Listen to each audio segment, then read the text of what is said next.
we are a full service agency. I run New York. I do have clients in LA. We have everybody from series regulars to people on Broadway, people on tours. I am a real theater rat, so that's kind of where my heart is. I'm very loyal to my New York, but LA too. I can't forget LA. And what else? And that's it, I think, Did you go to college for musical theater? I did. I Where did. did you And learn? I went to Oswego and then I went to City University. And, I come from a very academic family, so there was no way I was not allowed to not get my degree. And then, I did what everybody does. I went to HB Studios for a long time. I took this class, that class. Um, and people always ask me, do you miss it? I don't really miss TV film. I do miss theater a lot. So maybe, as the decades keep passing, I'll wind up in a small black box in the city, eating a Yeah, slice of you don't need to tell anybody. yeah, It'll be your little secret. yeah, we'll see what happens when I'm like pushing 80. When I was managing, I found that a lot of agents had a really hard time working with managers. So I want to talk to you about that because I believe that the higher up you go, the bigger your team becomes anyway. But why is it that a lot of agents don't like working with managers? No, I mean, I've never had that problem. There are probably two managers that I try to stay away from. Mhm. Um, it has to be a team. This is where more cooks in the kitchen makes sense. So if we're both working for you, and this is something that you as the actor needs to know, is that we're the parents, sort of. Think of it like that. And we're both working for you. The worst thing to do is pit us against one another. I literally just had this happen this morning, actually, it doesn't really matter who gets you the appointment. What matters is that you got the appointment. Because it could have been the agent submitted you, but casting saw manager's submission first. So it just went to them. Or I got the appointment first and management didn't because Eris is an E. They opened it that way. Or they have my agency listed as they just open Eris as one of their top 5 to open first. So you never really know why. Um, and another thing, if you book a job, you need to pay both. Like, I just let this guy go and it was hard. I did not like this manager.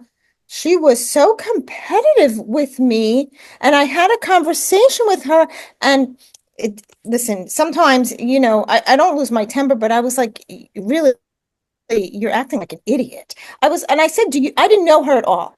I said, do you have something? I just came out. Do you not like me? Like, did I do something to you? You know, and no, but that's not true because she was so nasty in these emails to me, and I didn't know her, and I'm a nice person. We kind of really try at Eris, try to really pride ourselves on being kind. And it was just, and then my client booked something and he booked with me a show. He's a Broadway person who does everything. And he didn't want to pay her. And I said, you need to pay her. But it came through you. I said, it doesn't work like that. We're a team, you know? And then he just booked something else and he didn't pay me. And that came through her. And you know what? And I was like, this is not working. It's just so anyway, and so anyway, back to managers. Managers are wonderful. And agents can be wonderful. And together you should, if you have one out there, you should ask them, is there anyone that you are uncomfortable working with?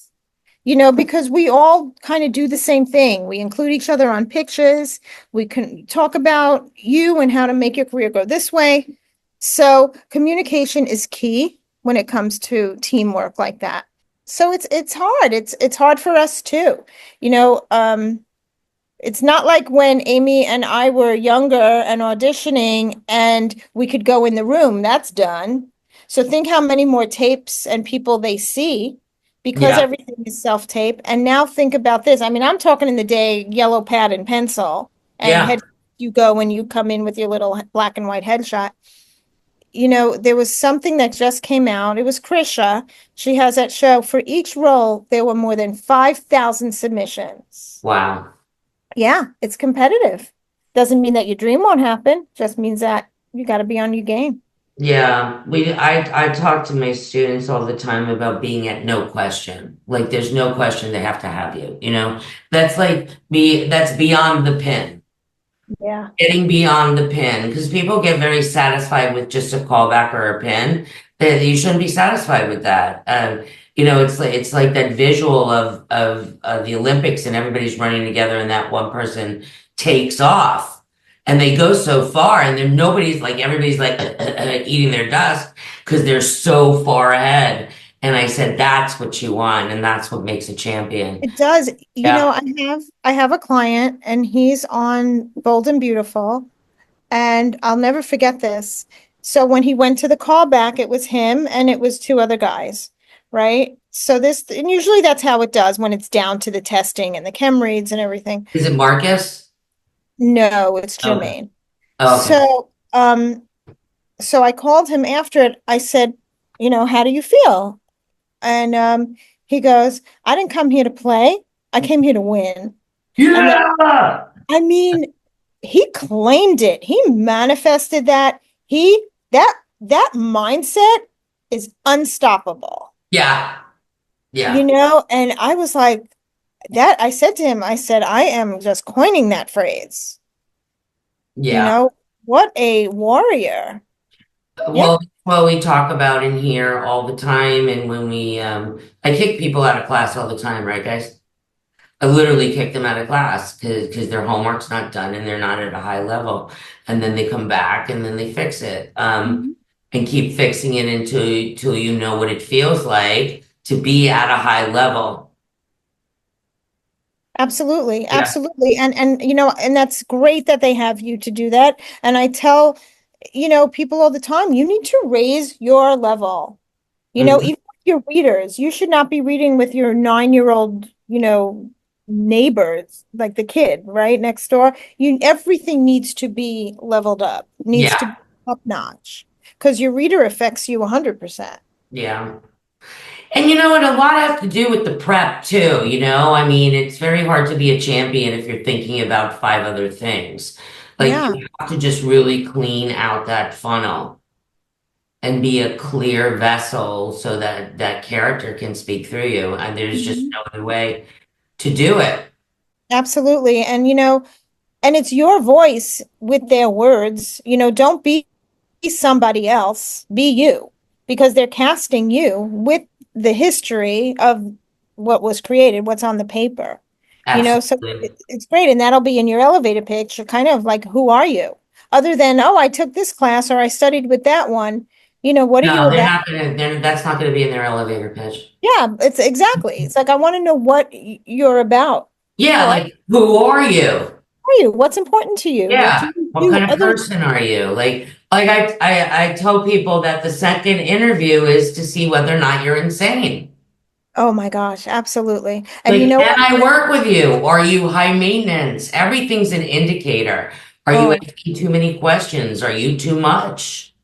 are you too much is a big one. Yeah. Also, you know, a lot of meetings now are on Zoom, but you know, I have people they like to come to the office. It's fine.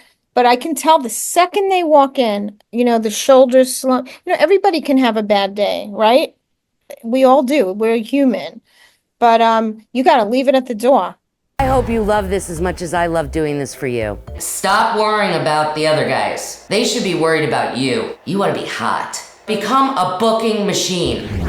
So hit like, make a comment, and subscribe. Share it with a friend.